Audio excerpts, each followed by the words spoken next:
this is an organization that was set up in 1932.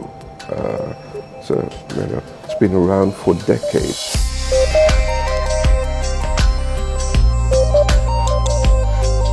In 1961, EFU was the largest life insurance company in the Afro-Asian subcontinent, excluding Japan.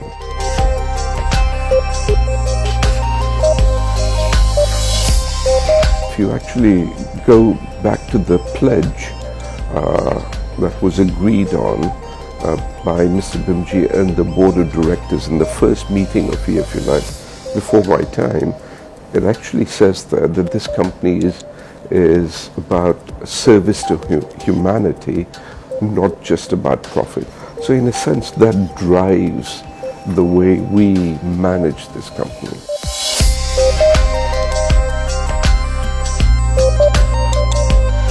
It's not life insurance per se. In terms of explaining it to people, I think we need to say, look, it's lifestyle insurance. You know, if you have insurance, if something happens to you, your family's lifestyle is protected. These were the days when there was no TV, no smartphones, no Netflix. I think we had a good circle of friends, and I seem to remember that most of the time we were actually out. So that was the early days, but I then left when I was 12 years old to go to a boarding school in UK. I was in the civil service for 5 years, Department of Health and Social Security. I was moving from London to Bristol. It was a family decision. I was not able to get a transfer within the civil service. An acquaintance of mine from East Africa was working for a company called Allied Dunbar, and he said, look, before you get yourself a proper job, why don't you join life insurance? And I did, and I was out selling for nearly 2 years actually, and then moved into training and development. My late founding chairman of our company, Mr. Roshanli Bimji, in the last company that I was with, we had sort of met each other. I joined, and he was there for a few months because he then came back to Pakistan to join the first Benazir government as an advisor. But we'd actually met. He didn't stay with the government for too long for obvious reasons. But we knew each other, and when he got the license, when private sector companies were allowed to come back into the market in 1992, we were the first company to have got a license. So he asked me to come on a consultancy basis for 2 weeks, just to help him put together a business plan, design some products, and then those 2 weeks have now extended to 25 years. You know, when I took over the company, there were basically 10 employees. We started from one small room, and here we are now. Still remember we just come back. I come from UK. I had at that time with me 2 young boys. We came here. We rented a house, and the first week we had no electricity for 4 days. So those were interesting times, I think. We started the company with a fund, investment, the policyholder fund, with a seed capital of 5 million. Those funds are now worth, the value is 116 billion.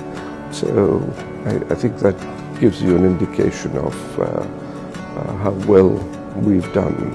We've been first in many things. The first company to go paperless, the first company to come up with a chatbot on our Facebook, first company to have a complete a point of sale system which is biometrically enabled.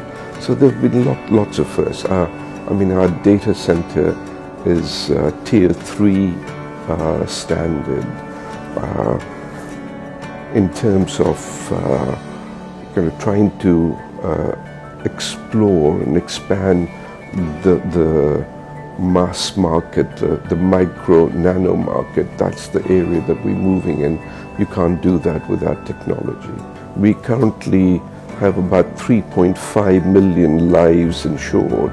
Of that, 800,000 are ones that we would class as micro nano market lives. So it started, We had 2 objectives in mind when we did that. One was to make our logo, it's evolved, changed, it's to make it more relevant to the new digital age that we live in, make it more modern, whatever that means, but more relevant to the millennial market. But at the same time, what was important is not to forget our heritage. And you will have seen, therefore, that in our new logo, we've retained a circle. A circle is, in a sense, there's no beginning, no end, it's complete, it's eternal. Its circle has always been part of our logo, so that's there. That was the first objective. More relevant, more modern, more digital age relevant. The other objective we had was we wanted a logo which encompassed both our organizations. As you know, we have our sister company, EFU General, in a sense our parent company, and EFU Life. We wanted to have one logo, same color, same fonts, so that what we do going forward is to project EFU per se. The fact that it's Life or General, 2 separate companies, is secondary. So with those 2 objectives in mind, we've now changed our logo, refreshed our logo.